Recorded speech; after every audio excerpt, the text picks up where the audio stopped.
කොණ්ඩයක් වගේ තියෙන්නේ. ඒක කියන්නේ කොණ්ඩකයි. ඒක හදන්නේ මේ හාල් තියන්නේ. මේ තියෙන්නේ සුදු හාල්. ඒක අපි කුඩු කර ගන්නවා. මම මෙතන ග්‍රෑම් 500 කරන් තියෙනවා. හරිද? පාන් පිටි ග්‍රෑම් 150යි. මේ තියෙන්නේ මහදුර. අනේ මහදුර. මේ තියෙන්නේ මහදුර. ඒකට ලුණ මං ගත්තේ රතු සීනි. ඒකට වතුර පොල්ත රතු සීනි අවශ්‍යමද?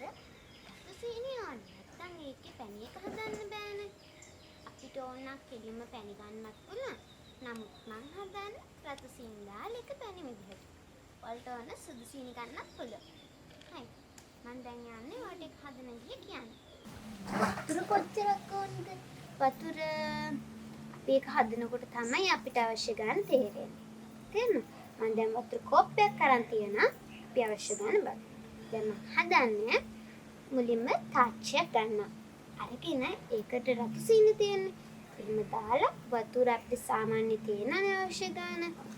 ඒ ගාන දාලා රත් වෙන්න තියලා හොදට අඩු ගින්දරේ තියන්න. ගොඩක් වැඩි කරන්න. අඩු ගින්දරේ තියලා හොදට සීනි ටික දියනකම් හොදට අපි කලවම් කරනවා. කලවම් කරාට පස්සේ අපි අර කලින් මුංගට කැවුම ඒ වගේ අපිට පැණියකේ අර අපි කිව්වේ අල්ලන්න පුළුවන් ගන්නට වෙන්න ඕනේ කියලා. ඒ වගේ මේකෙත් හිමියට නිවෙන්නකන් තියලා අල්ලන්න පුළුවන් ගන්නට හදනවා. නිවෙන්නම තියන්න ඕනේද? ඔව් නිවෙන්න තියන්න ඕනේ. නැත්නම් අපිට අර කලවම් කරනකොට කැටේ හිටිනවා. ඒක නිසා. ඊට පස්සේ අපි වහලා තියලා අපි යනවා පාන් පිටි එතකොට හාල් පිටි තියෙන ඒ ටික අපි පෙළියේ දාලා හොදට කලවම් කරලා හලා ගන්න ඕනේ. ඊට පස්සේ ඒක කලවම් කරාට පස්සේ අපි හදාගත්ත පැණි එක තියෙන්නේ. ඒකේ චුට්ටි මේකට දාලා හොදට කලවම් කරන්න ඕනේ. තේරුණා? එහෙම දාලා කලවම් කරනකොට මහදුරුයි ලුණුයි තියෙන්නේ. ඒකටම අපිට අවශ්‍ය ගාන දාන්න. මහදුරු ගොඩක් දාන්න චුට්ටයි දාන්න. ලුණු චුට්ටයි දාන්න. දාලා මහදුරු ගොඩක් දැම්මොත් මොකද්ද වෙන්නේ? මහදුරු ගොඩක් දැම්මොත් අපිට හපනකොට සාමාන්‍ය ටිකක් වැඩි තේරෙනවා. එතකොට එහෙම වුණොත් අර හැමතිස්සෙම මහදුරු හැපෙනකොට අර රසත් නැති වෙයිනේ. ඒක නිසා අපිට මහදුරු අවශ්‍ය ගන්නට දැන් චුට්ටක් එහෙම අරගෙන දාලා හොදට කලවම් කරගන්න ඕන. අපි ආ උස්සනකොට එයා නූලක් වගේ වැටෙනවා නම් ඒක තමයි හරි ගාන. ඊට පස්සේ ආ පැත්තකින් වහලා තියලා විනාඩි 15ක් විනාඩි 30ක් විතර තියනවා. හරිද? අපි නම් සාමාන්‍යයෙන් තියාගන්නේ විනාඩි 30ක් විතර. ඊට පස්සේ එයා අරිනකොට උක්කුවට වගේ චුට්ටක් තියනවා නම් උක්කුවට නෙමෙයිනේ ඕනේ. උක්කුවට වගේ චුට්ටක් තියනවා නම් වතුර තියෙන්නේ. වතුර ටිකක් දාලා හොද්දට කලවම් කරගන්න. වතුර ගොඩක් දැම්මොත් ඒක දියරයක් වගේ. දියරයක් වගේ නෙමෙයි අපිට ඕනේ.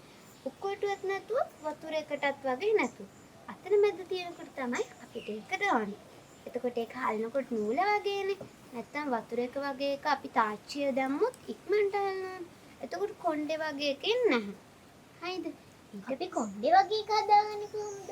කොණ්ඩේ වගේ එක හදාගන්න තමයි දැන් කියලා දෙන්නේ. අපි ඊට කලින් ඒකට කරන් තියෙන්නේ කරමු. ඊට පස්සේ තාච්චියක් අරගෙන කොණ්ඩ කැමු දානනේ අපිට හිතන ගන්නට. දානකොට හැන්දෙන් අපි පුරවල එකක් ගන්නවා. ඉතින් අපිට තේරෙනවා දැන් කොණ්ඩේ මෙච්චරක් විතර ලොකුවට එයි කියලා. ඒක නිසා කොණ්ඩ කැමු පිරෙන්න අපි තෙල් ටික දාන්න ඕනේ.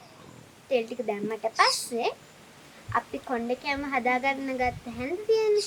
ඒකේ ඊට පස්සේ පුරවල අර මිශ්‍රණයෙන් අරගෙන මුලින්ම ටිකක් වැඩියෙන් දානවා. හැබැයි අතෑර දාන්න නැහැ. කෙලින්ම දානවා. හරිද? එකවරම වැටෙන්න.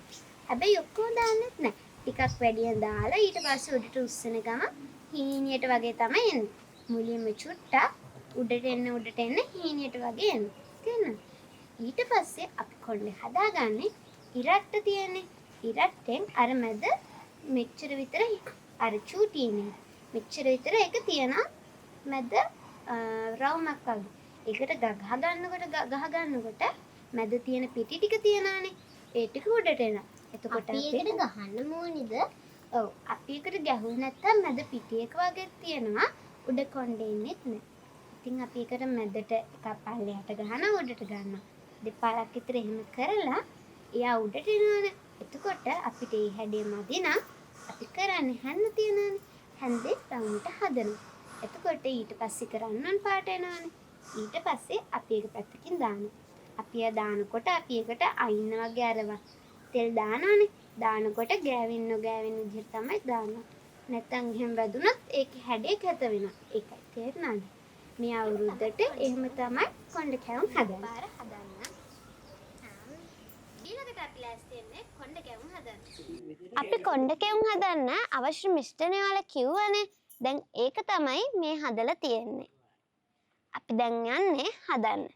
මුලින්ම අපි මේ වගේ හැන්දක් අරගෙන ඒකට සාමාන්‍ය ගානට මිශ්‍රණය අරගෙන ඊට පස්සේ රත් වෙච්ච තෙලට චුට්ටෙන් චුට්ට දානවා. කොහෙටවත් දාන්න නෑ. එකම තැනට තමයි දාන්නේ.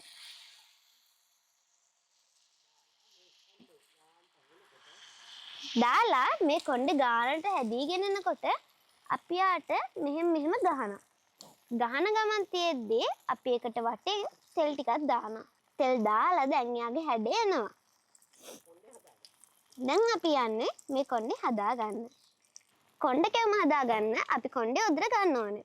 දැන් අපි මේ තියන්නේ අපි හදාගත්ත කොණ්ඩ කැවුම. එයා ලස්සනට දැන් කොණ්ඩේම ඇවිල්ලා තියෙන්නේ.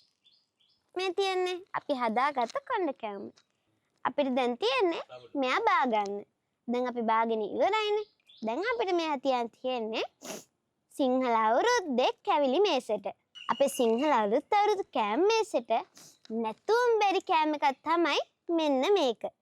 ගොඩාක් රසවත්. ඒකට කියන්නේ අපි කොණ්ඩ කැවුම් කියලා.